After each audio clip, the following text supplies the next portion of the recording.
right, Shane. Cheltenham have had 200 Football League players now, and I think you are quite well placed to comment on your best 11 because you were there at the start in the youth team, and you've played for 10 years now. Obviously, you stayed in touch with the club and still watch games these days. So, I've picked my team.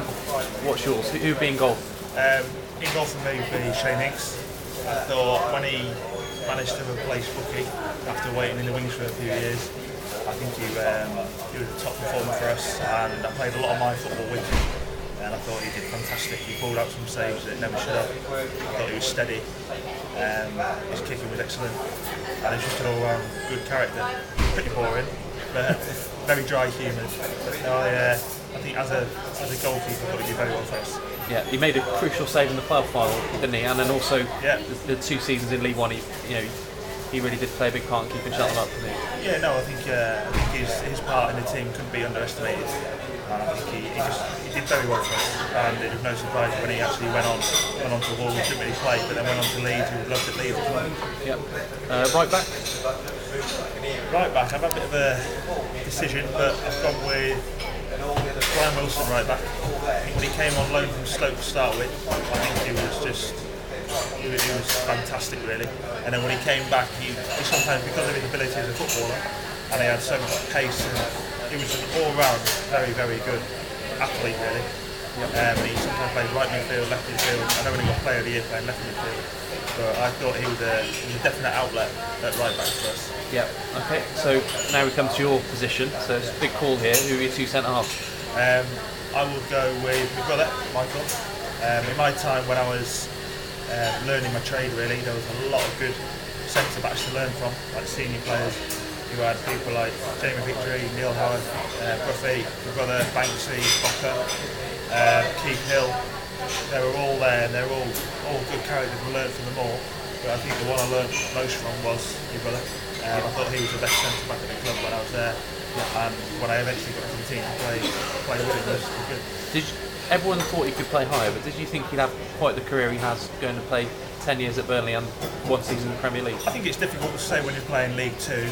At the time it was. It's difficult to say, he's going to play Premier League. It's just difficult to see, because sometimes you don't know whether they've got it in them to go up. Some players go up a few levels and they improve with it, and I think he's been one of them.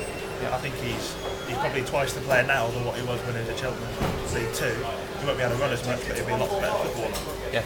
But I think everyone thought he could play higher. Yeah. Not bad for 30 grand. Some people say he's one of Burnley's best ever signings. Right. Well, there'll be a lot. I know a few Burnley fans now myself, and definitely the value for money. He's gone over 300 games now in the league. I think that is. Yep. So not bad really. Yeah. So who's going to play alongside your brother? I'm going to say Richard Keogh for me. Again, there was a lot of. I didn't mention Richard Walker earlier, but he was another good one, good character. Just thinking, you can look at what he's done now. I was looking to play with him, and he was another one. I thought he's a good player, and it was good to play alongside. We used to have so many rows on the pitch, but we had so much respect for each other, and we got on great off the field. A lot of people said, did we not get on? But we did, because we were always at each other's throats on the pitch. But I would say him. He's going in now as captain at Derby, playing week in, week out. So you can't really argue with that, playing week in, week out in the Championship. Yeah, the first game that springs to mind with him was, I think, the Leeds away game. He'd just come in, hadn't he, before that game? So he was thrown into the team alongside you, and obviously convincing win at Cheltenham that night. Yeah, we just kind of clicked when we could play together. But he's really, really outgoing character. He's big mates with David Noble. They used to live together. But he's gone on. He's changed his whole lifestyle really. He went up to Carlisle and shed a stone that he probably needed to shed. Yep. But I've been really impressed with him at the time, and I think he's very good. Yeah. So rounding off the back four, who would you have at left back? This was a huge decision for me, because I think Jamie Victory has probably been one of Cheltenham's all-time left full backs. He's a legend here. But personally, to play with, I've gone with Alan Wright. I thought his ability level was just massive. I think he helped me hugely, because me being a centre back, just having him there next year, we knew that obviously I was a big lad. I'd be dominating in the air. I'd be playing, and just made me a better footballer. Every time if I could get a header, just nod it down to him. He could just deal with it no matter what. Just rolling it to him. And he ended up living with me as well, so I was able to access his knowledge and experiences a lot more. But then obviously with Jamie used to get goals. I think must have had over 50 goals now. Yeah. So which is massive. So I've tipped it with Alan Wright, but I think Jamie could be very unhappy to not be in there. You could see straight away why Wright had played in the Premier League, couldn't you? And he never really. The height was never an issue, really, was it? He was 5'4". No, really... I think a lot of people used to take liberties with it, and you just think, oh, it's only a bit long. Well, I've got him easy, and then he'd just climb up and win the headers. And he used to get a cheer every time. And I think the other boys didn't used to like it. They're thinking, how's he beating me in the air? But no, I thought he was fantastic and great, and he was a good character to have around the boys as well, because everyone was just almost saying, well, like, why was he so good? And he used to just keep it simple all the time. Never used to try anything fancy, but if he needed to, he had it. Yep. Yeah. Right. And it was very good. Right midfield. Right midfield. This is the wide midfield is a difficult one. So I've gone with JJ Mulligan, just because I think as a performer, what you want off a right midfielder, I think you just want crosses in the box. You want someone who's fit, obviously get up and down the pitch, and he was that. He would get crosses in the box. He would guarantee you 8 to 10 goals every year, arriving at the back post. They're sometimes invaluable. They weren't fantastic goals or anything like that, but he was always there. He used to play week in, week out for us. I think he could have done more. But again, it's one of them sort of positions where you're thinking, could he have? There's probably a few candidates, and I've already seen from a few teams that have been handed it from you. That's a bit of a stickler. Not really sure who's going to go there. But for me, I thought he could have done better than what he's done in his career. I think the time he was here, I thought he did a good job for us. Yeah, I think John Moore used to call him a bit of a freak of nature, because he wasn't really renowned for looking after himself, was he? But he did actually have quite a good fitness level. Yeah, and that's why you always think, well, should he make it in? Because he probably took being a professional footballer a bit for granted. He was probably blessed with this ability and didn't really nurture it the right way. But for actual football job, what did he do? Whether he was popular or not with the fans, I don't know. But he played every week. He was fit. He used to put crosses in the box. He used to score goals. And what do you want from the winner? Yeah. So who would you have in the middle of midfield? In the middle, I'll go with Grant McCann and John Finnegan. I think they complemented each other very, very well. Again, we've had quite a few decent central midfielders even just in my time, but I think they both had a little bit more. I know Finnish used to get a bit annoyed thinking that Grant was a playmaker and Finnish was just a tackler, but Finnish was a very good footballer too. Both good characters in the dressing room. Grant just had a bit of an X factor about him, like that left foot of his. Could sometimes score some goals from 35 yards. He just had some fantastic ability, and when he came the first time, when Cox played him at left back, I think that helped him as a footballer massively to give him the whole other side of the game. But he learnt it and excelled. I think that was the year Jamie did his cruise ship. Yep. And I think Grant coming in as just a complete footballer, he left a man, and he had that dogged side in his game as well. Because Grant could stick his foot in and could play, and Finnish could do the same. Yeah. And they're both fit lads. Some people say he's the best technical player Cheltenham have had in the league. Would you agree with that? Just purely on technique, or it'd be one of them. If you're looking at technique, you look at Alex Russell. He was like Grant was very left-footed. You look at Alex Russell, 2 feet. Russell Milton, 2 feet. I just think that they could score as well. The thing that makes a difference to me is when they can score goals. Grant used to be able to score. Finnish used to score and open play. In Cheltenham's history in the league, we've never been a free scoring team ever really, and it's always been a bit of a problem. So people who can score, invaluable. Really. Yeah. Left midfield.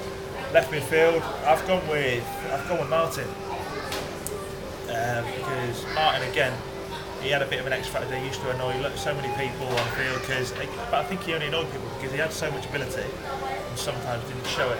But I think the season that Martin left, I think he went through a spell for about 3 or 4 months. I thought he was fantastic for us. I was playing the same team as him, and every week, there's his mum actually. Yeah. Strange coincidence. Yeah. He was. I don't know. He got a new set of lungs. I think he knew he was leaving, I think he was maybe trying to get a move in the January. His contract was up. Cheltenham were trying to re-sign him out, and I think he thrived off the fact that he was being loved. And he was just running all day. He was producing crosses. He was scoring goals. And again, from a wide midfielder, he was fit. He was up and back. He wasn't just attacking. He was doing a good job defensively.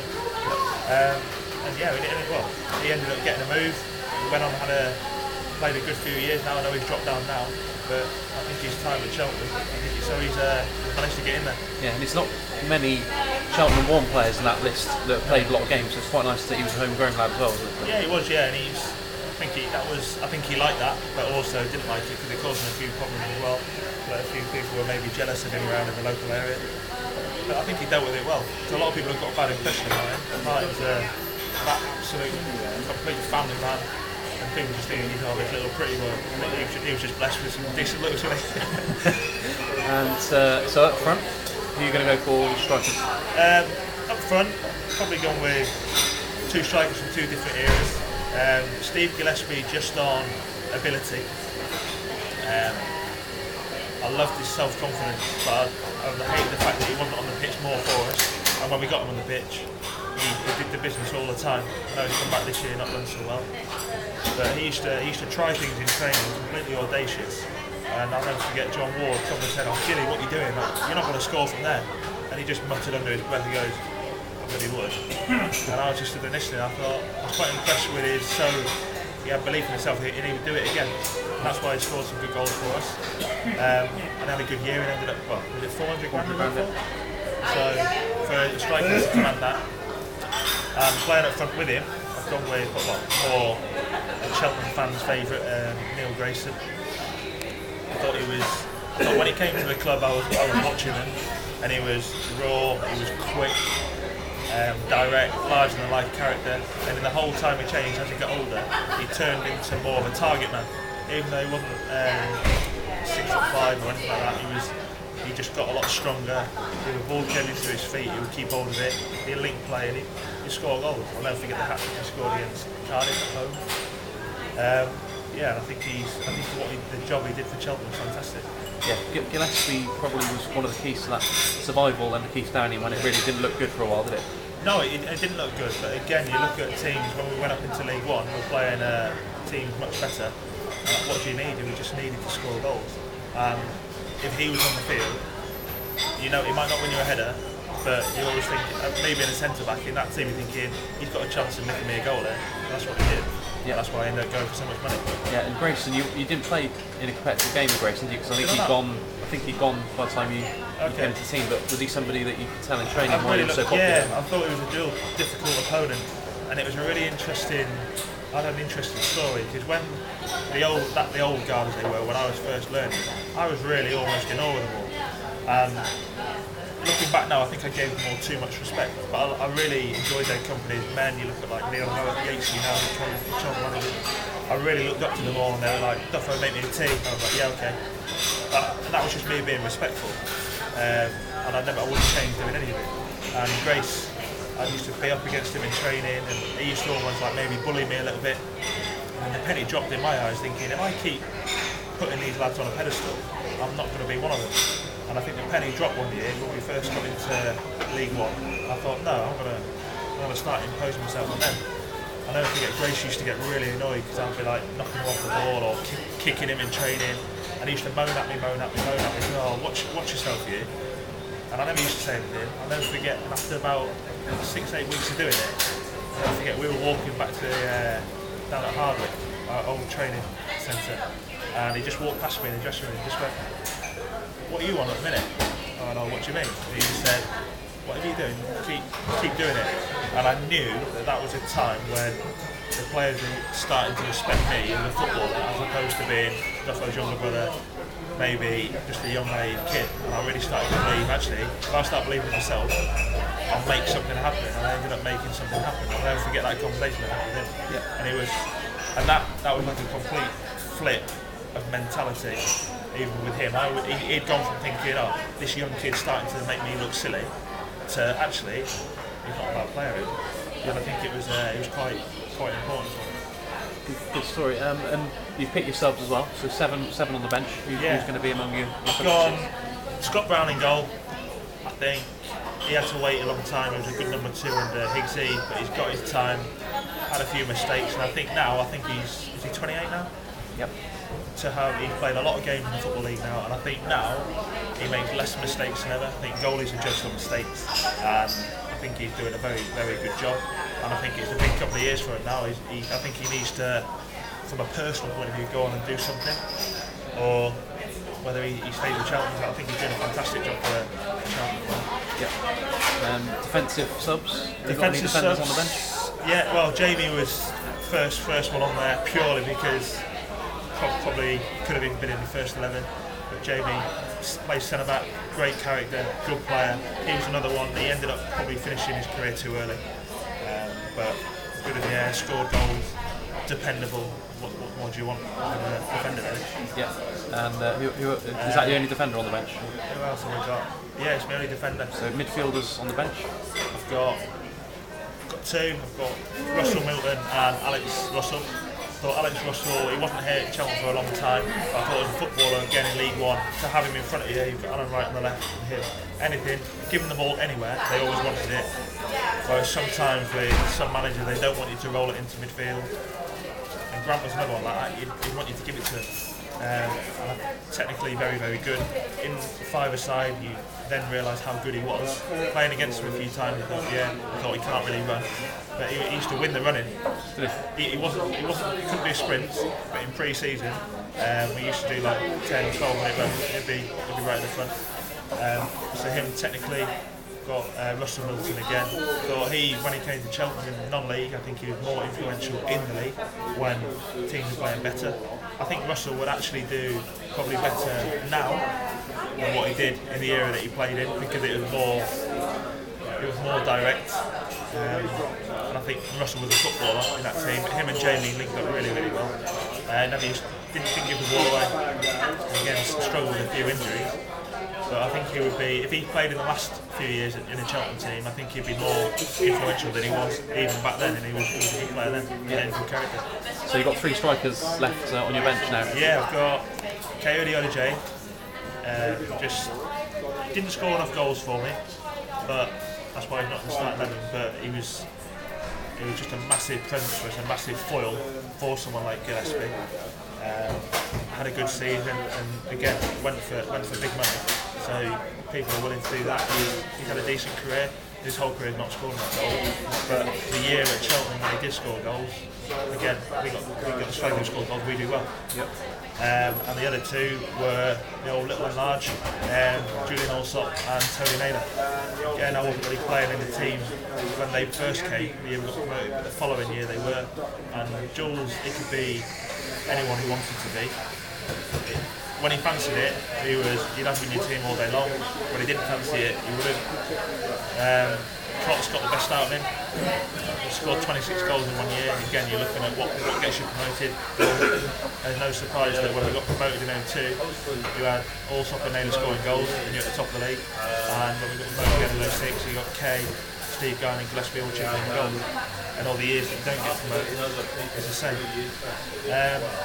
And Tony, I'd have loved to have seen Tony play when he was mid-20s, late 20s, because he was an old man, probably not as professional as he should have been, but he was like a little magician on a pitch. And when they linked up with a team that they had, with like your Russells, your Archies, your Finners, your Yateses, your Lee Williams, and just sticking balls in the box for Jules, I think there were 2 very, very good strikers for Cheltenham. It's just a shame that maybe when we went up the following year, Jules wasn't as influential, but that was probably like Cots when Cots basically knew how to push his buttons, and he really got. And Keith Hill was there. Keith Hill got on the Jules, lived with him, sorted his life out, and it's just amazing. Different, not just on the pitch that people can be good players. It's sometimes off the field. So I think that concludes my bench. Yeah. And who would you have as manager? Oh, manager.